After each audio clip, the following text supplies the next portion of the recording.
Assalamualaikum warahmatullahi wabarakatuh. Murid-murid, kita berjumpa lagi dalam kelas.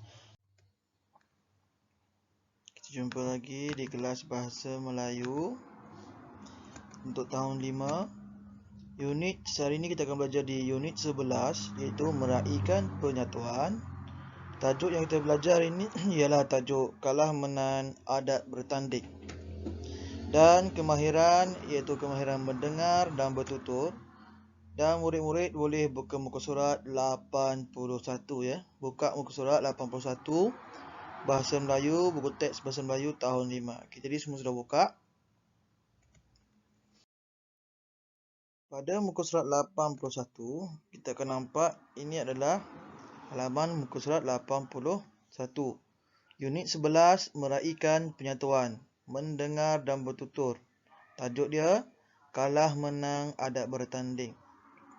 Di sini kita akan nampak ada dua situasi, satu dan situasi dua. Dan apa yang kita akan belajar dan kita memahami hari ini ialah, kita tengok dua tu, mendengar, mengecam dan menyebut maklumat semula. Maksudnya, kita dengar bacaan cikgu ataupun kamu baca. Lepas itu kamu mengecam maklumat penting dan sebutkan semula maklumat-maklumat yang penting. Ini adalah apa yang perlu kita buat pada hari ini. Jadi kita tengok dulu pada situasi yang pertama, kalah menang adat bertanding. Jadi murid-murid boleh mendengar dan sambil membaca teks mengikut bacaan cikgu ya. Okey, sedia. Farisha dan Rubini bermain bola jaring SK Seri Makmur sedang mengikuti telesidang rasmi daripada Puan Suria, jurulatih bola jaring negeri. Okey, ini Puan Suria ya, jurulatih bola jaring negeri. Jadi apa yang Puan Suria cakap? Sebagai pemain yang hebat, kita patut bermain dengan semangat kesukanan yang tinggi. Jangan bersengketa semasa bermain dan usah sesekali memandang rendah terhadap lawan kita.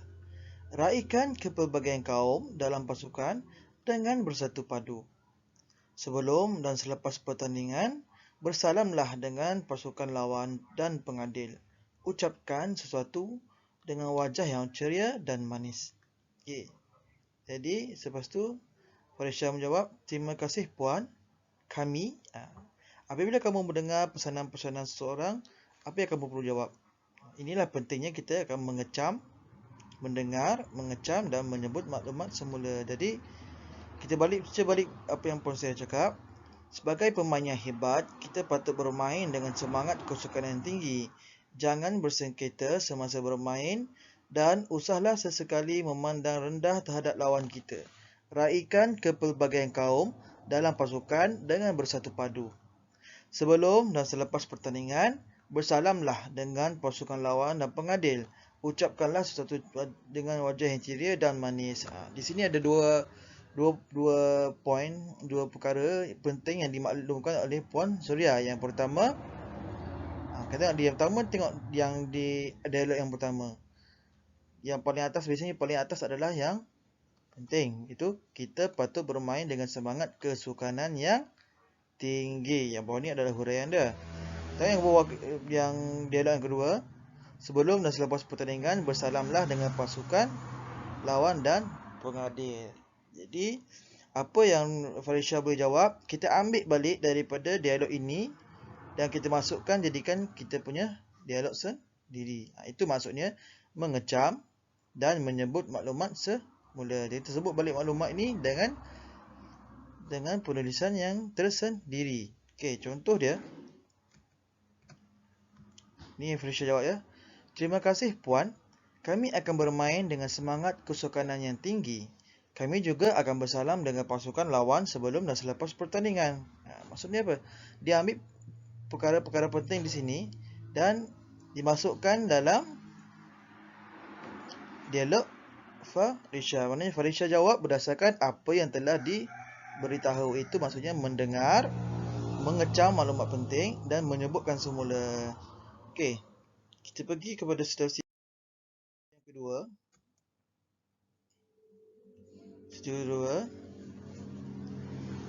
Sebagai ketua pasukan, Farisha mengadakan pertemuan rasmi dengan semua ahli pasukan bola jaring. Salam sejahtera. Tadi, kami telah mengadakan telesidang dengan Puan Suria, jurulatih bola jaring negeri.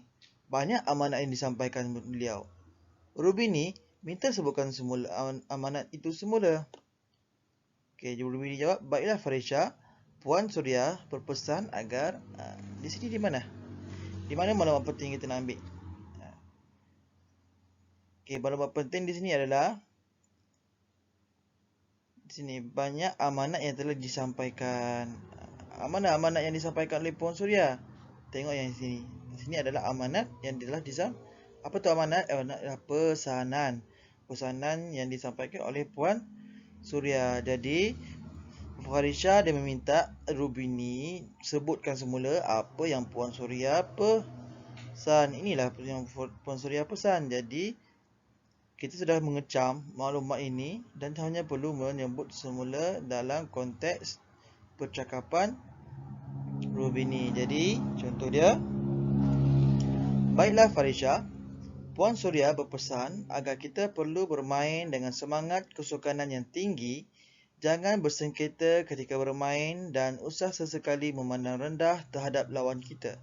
Raikan kepelbagaian kaum dalam pasukan dengan bersatu padu.